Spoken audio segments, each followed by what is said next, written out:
नमस्कार, मेरा नाम प्रीति है। हम आप सभी को हिंदी व्याकरण के महत्वपूर्ण से महत्वपूर्ण तथ्यों की जानकारी देकर आपकी प्रतियोगिता परीक्षा की तैयारी कराएंगे, जिससे आप कोई भी परीक्षा आसानी से अच्छे नंबर से पास कर सकते हैं।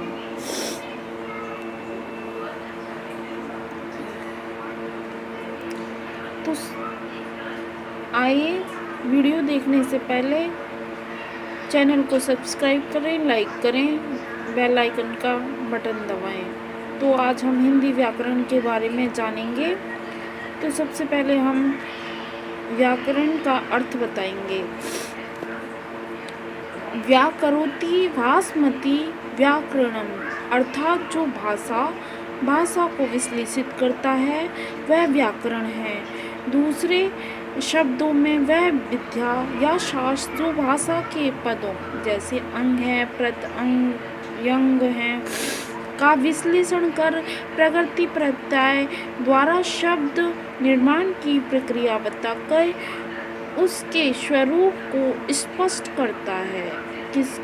उसके स्वरूप को स्पष्ट करता है, भाषा के स्वरूप को स्पष्ट करता है और शुद्ध उच्चारण करने, समझने तथा लिखने की रीति का नियमन करता है, व्याकरण कहलाता है। तो इसके बाद में अब हम सबसे पहले संज्ञा, व्याकरण में सबसे पहले संज्ञा पढ़ेंगे, संज्ञा का अर्थ जानेंगे, परिभाषा जानेंगे। आइए संज्ञा की परिभाषा बताते हैं। आप सभी को वैसे पता होगा, लेकिन एक बार हम बता देते हैं। संज्ञा किसी वस्तु, स्थान, प्राणी, भाव को संज्ञा कहते हैं। दूसरे शब्दों में जिसका अस्तित्व होता है या होने की कल्पना की जा सकती है उसे संज्ञा कहते हैं। ठीक है। संज्ञा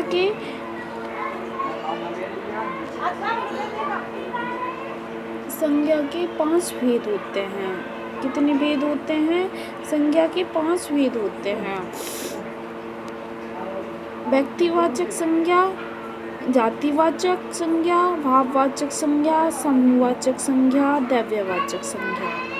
ठीक है। व्यक्तिवाचक संज्ञा, जातिवाचक संज्ञा, भाववाचक संज्ञा, समूहवाचक संज्ञा, द्रव्यवाचक संज्ञा। सबसे पहले जानेंगे व्यक्तिवाचक संज्ञा। एक व्यक्ति या एक वस्तु का बोध कराने वाले शब्द को व्यक्तिवाचक संज्ञा कहते हैं, जैसे राम, कृष्ण, बुद्ध, कामायनी, साकेत, सूर्य, चंद्र, नकलो, आगरा, दिल्ली इत्यादि। अब इसके बाद में जातिवाचक संज्ञा के बारे में जानेंगे। बस व्यक्तियों या वस्तुओं की जाति का बोध कराने वाले शब्द को जातिवाचक संज्ञा कहते हैं, जैसे मनुष्यों में लड़का है, लड़की है, बाल है, युवा है, वृद्ध है। पशु पक्षी में हाथी, घोड़ा, गाय, कबूतर, मोर, गौरैया। वस्तु में घर है, घड़ी है, किताब है, कमल है। पद या व्यवसाय में मंत्री, अध्यापक, जुल्हा, किसान। प्राकृतिक तत्व बिजली, वर्षा, ज्वालामुखी, तूफान इत्यादि। भाववाचक संज्ञा। अब भाववाचक संज्ञा के बारे में जानेंगे। जिन शब्दों से व्यक्ति या वस्तुओं के गुणों का बोध होता है उन्हें भाववाचक संज्ञा कहते हैं, जैसे प्रेम है, दया है, शत्रुता है, ईर्ष्या है। ये सभी भाववाचक संज्ञा के अंतर्गत आते हैं। अब हम समूहवाचक संज्ञा के बारे में जानेंगे। समूहवाचक संज्ञा जिन शब्दों से एक ही जाति के व्यक्तियों या वस्तुओं के समूह का बोध होता है उन्हें समूहवाचक संज्ञा कहते हैं। किनका बोध होता है? समूह का बोध होता है। एक ही जाति के व्यक्ति हो या वस्तुओं हो, उन सभी का बोध होता है, उन्हें समूहवाचक संज्ञा कहते हैं, जैसे दल है, गिरोह है, झुंड है, गुच्छा है, ढेर है। इत्यादि ये सभी समूहवाचक संज्ञा के अंतर्गत आते हैं। द्रव्यवाचक संज्ञा, द्रव्यवाचक संज्ञा के अंतर्गत वे सभी आते हैं जिन शब्दों से किसी द्रव्य या द्रव्य का पदार्थ का बोध होता है। जिन शब्दों से किसी द्रव्य या पदार्थ का बोध होता है उन्हें द्रव्यवाचक संज्ञा कहते हैं।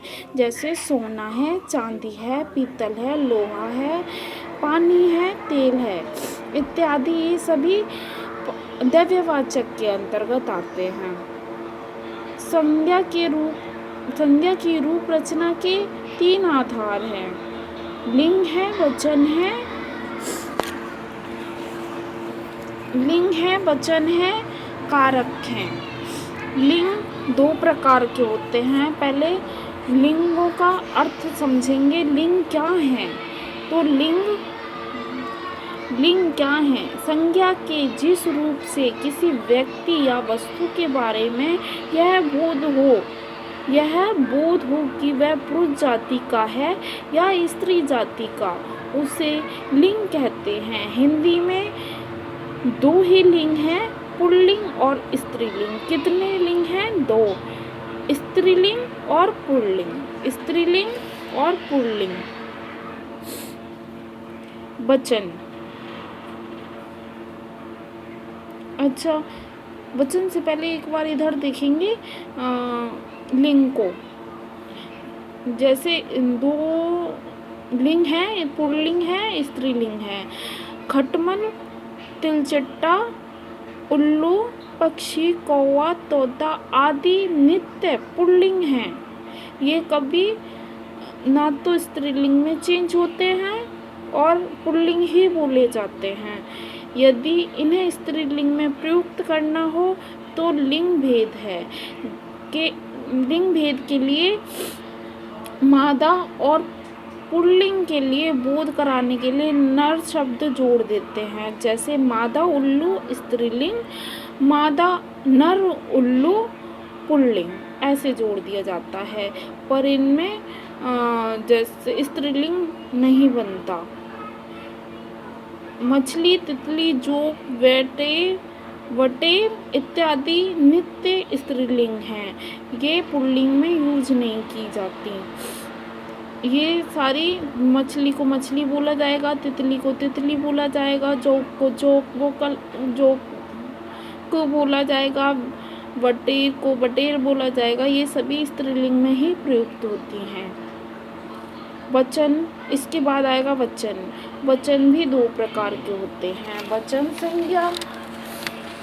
वचन संज्ञा के जिस रूप से किसी व्यक्ति या वस्तु के बारे में उसके एक या एक से अधिक की संख्या में होने का बोध होता हो उसे वचन कहते हैं।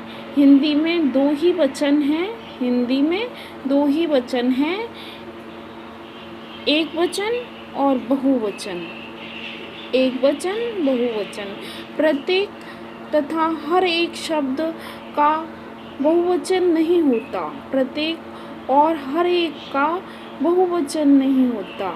शब्द का बहुवचन नहीं होता। प्राण, लोभ, दर्शन, आंसू, होठ का प्रयोग सदा एक वचन में होता है।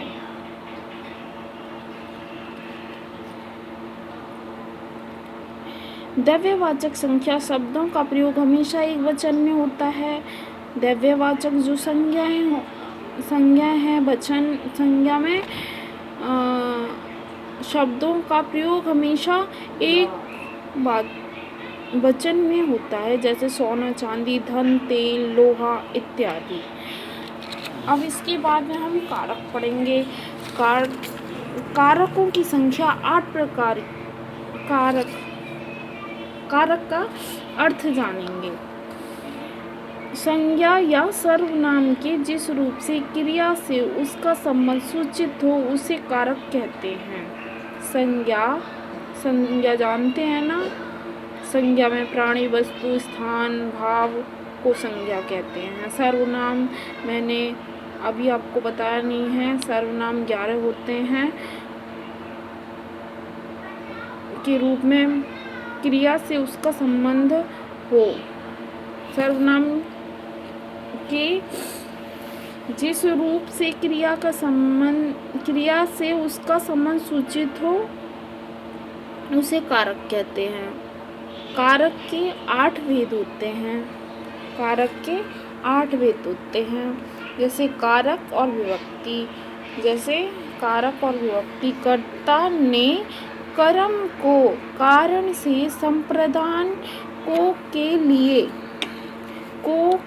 संप्रदान के लिए अपादान से संबंध का की के रा री रे अधिकरण में पर संबोधन हे अजी अरे हे अजी अरे। अब यहाँ आएंगे सर्वनाम। अभी हम आपको बता रहे थे सर्वनाम शब्द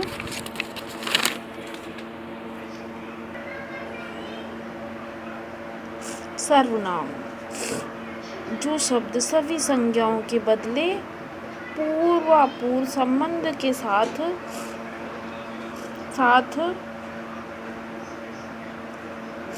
प्रयुक्त होते हैं उन्हें सर्वनाम कहते हैं। जो शब्द सभी संज्ञाओं के बदले पूर्वापर संबंध के साथ प्रयुक्त होते हैं उन्हें सर्वनाम कहते हैं।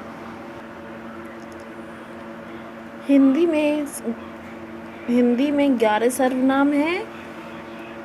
वह, तुम, मैं, आप, यह, जो, कोई, कुछ, कौन, क्या, सब। अर्थ के आधार पर सर्वनाम के 6 भेद हैं। अर्थ के आधार पर सर्वनाम के 6 भेद हैं।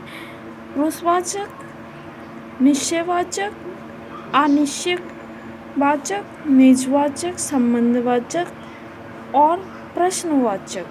कितने भेद हैं? सर्वनाम के 6 भेद हैं। तो इनके बारे में हम अगली वीडियो में देखेंगे। आज बस इतना ही। आप जितना पढ़ाया है उसकी अच्छे से तैयारी करें। नमस्कार।